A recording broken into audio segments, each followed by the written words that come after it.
Hey, I'm Everett Abrams, the Wizard of Wood. I'm in my shop and it's winter time, bundled up a little bit. It's actually snowing outside. And today I wanted to talk to you a little bit about cedar in decking and has it become obsolete? And we'll talk a little bit about the history and so forth of cedar in decking and why we're saying, hey, is it obsolete? Okay, so let's go back in time and look at predominantly just, let's go back 5 years ago, and wood was still more popular than composites, and most of the decking installed was cedar or pressure-treated pine. Pressure-treated is not a species, pine is, pressure-treated is the process. But mostly cedar and pine, they were still the prominent species of wood used. Now, of course, there's still mahogany and ipe, and I could go on kumaru, garapa, and others that are used, bamboo, others that are used in decking. But specifically, I want to talk about cedar and becoming obsolete. So the price of cedar is expensive.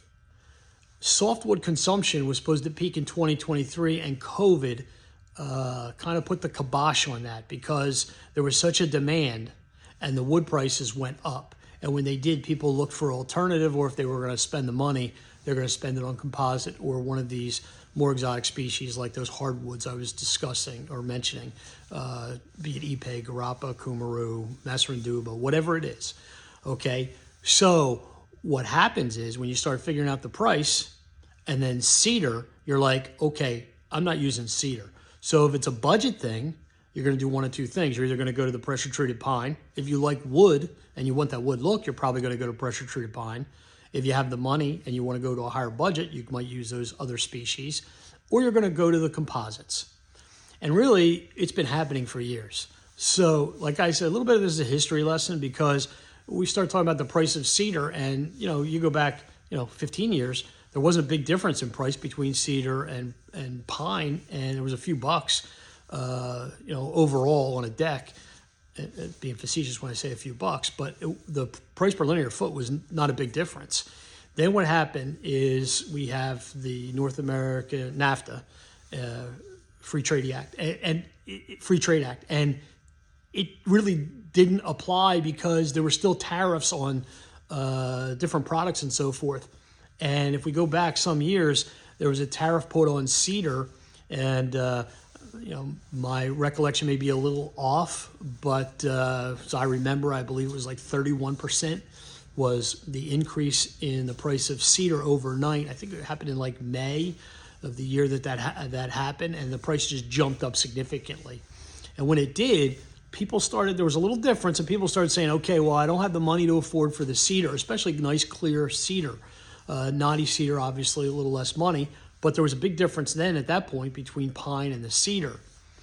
Now, when COVID hit, what happened was the price of wood went up significantly, and the cedar, based off the price that it had gotten to because of tariffs, went even higher.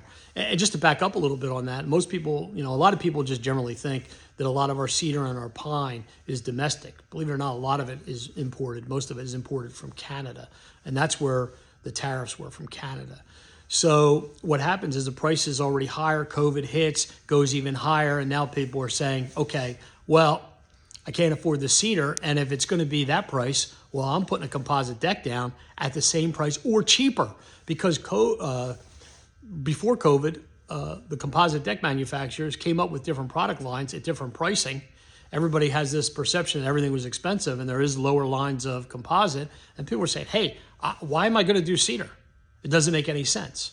Now, couple that with the fact that we were cut because of supply and demand, the demand for the softwoods, we were cutting wood younger. And when we cut wood younger, the heartwood doesn't have a chance to grow and mature in the tree. Now, the heartwood is in the center of the tree, and as it grows, the heartwood becomes more dense and some more of a solid piece of wood when we cut it. So we're cutting it younger, and the younger timber, younger growth does not hold up as well over time like the wood we cut 30 years ago did, and plus. So now we're cutting it younger. It's not going to last as long. So people are realizing this too. And I mean, at the end of the day, here we are going into 2025, And I'm going to tell you right now, cedar is basically obsolete when it comes to wood decking because of the price, mostly, and the alternatives that are out there today. People will go to composite decking or an engineered type of product more so, or they may even go, if they just want wood, either because of budget, to the pressure treated pine option or one of the exotic woods. And that's just the way it is today. So I'm telling you, Wizard of Wood, cedar has basically become obsolete in decking. Thank you for watching the video. Please comment, let me know your thoughts.